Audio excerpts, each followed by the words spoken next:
Hi, welcome back, my dear students. I am from the future. I came back to add a couple more lectures because, I love what I do and I love teaching you guys more stuff every single day that way you can get more knowledge in that big brain of yours. All right?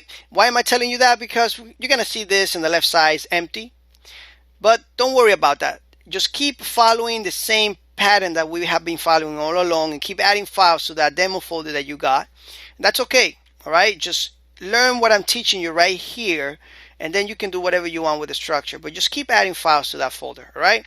So in the lecture today, we're going to learn how to actually open a file, and if we don't have that file, we're gonna create that file. All right? So let's work with files. Let's right click on this and let's create a new file called writing opening files.php. All right, let's save it. There we go. Now it's saved. We got it right here on the left side. Let's actually open some PHP tags.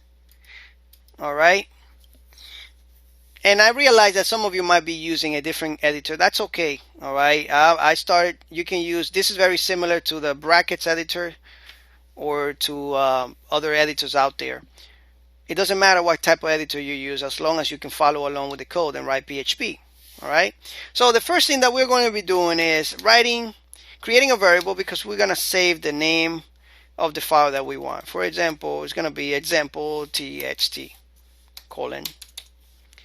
All right. So we're going to use a function called fopen, and this function we're going to pass two parameters. First, the name of the file and what we want to do with it. In this case, W stands for writing. So we're going to open the file with intention to write it.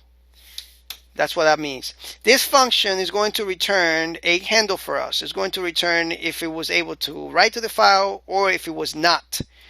And we're going to save that information in a variable called handle. Then after we open the file, it's actually very good to actually close it, because that could create problems if you don't. It can make your application a little bit slower.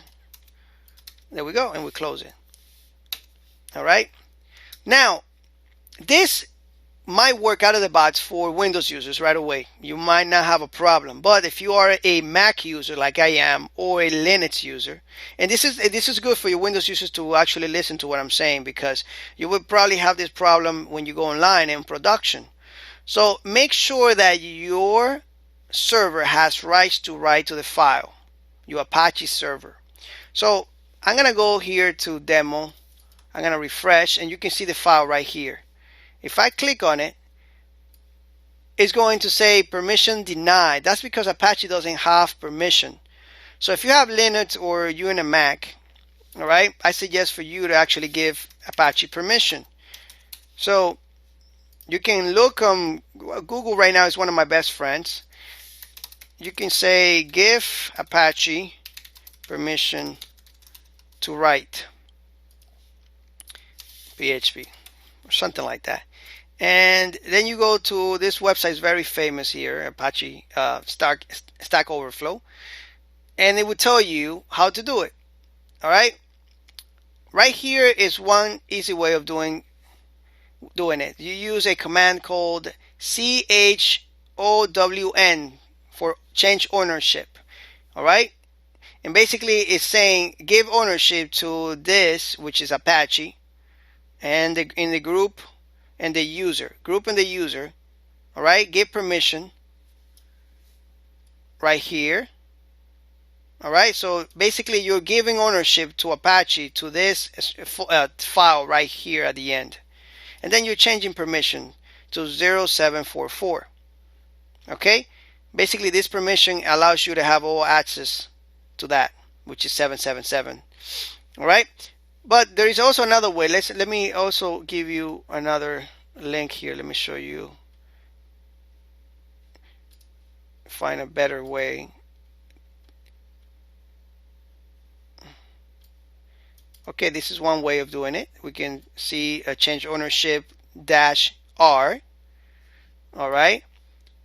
So this is for Apache, for Linux users and Mac users. For Windows users, just watch it, because you might need to use it on your production environment. All right, but this is how you look for the information and you play around with it. But so we have this problem now, right, that we can, I'm going to show you how I'm going to solve it in my computer.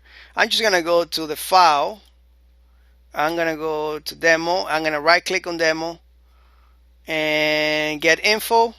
And as you can see right here, permissions, only Edwin has permission to read and write, nobody else. So I'm going to solve it by giving everybody read and write permission. You don't want to do that, all right, in a production environment. You just want to give permission to that, to Apache. So let's refresh here, but at the same time, I want to show you what it's going to do. So let me just put this here so that way you can see it. So if I refresh it, you're gonna see the file being created, because right now we don't have that file. So let's refresh, and you can see that example.txt was created. Pretty cool stuff, right? So in the next lecture, I'm gonna show you some more tricks so that way you can learn more about working with files with PHP. Thank you so much, and I'll see you in the next lecture.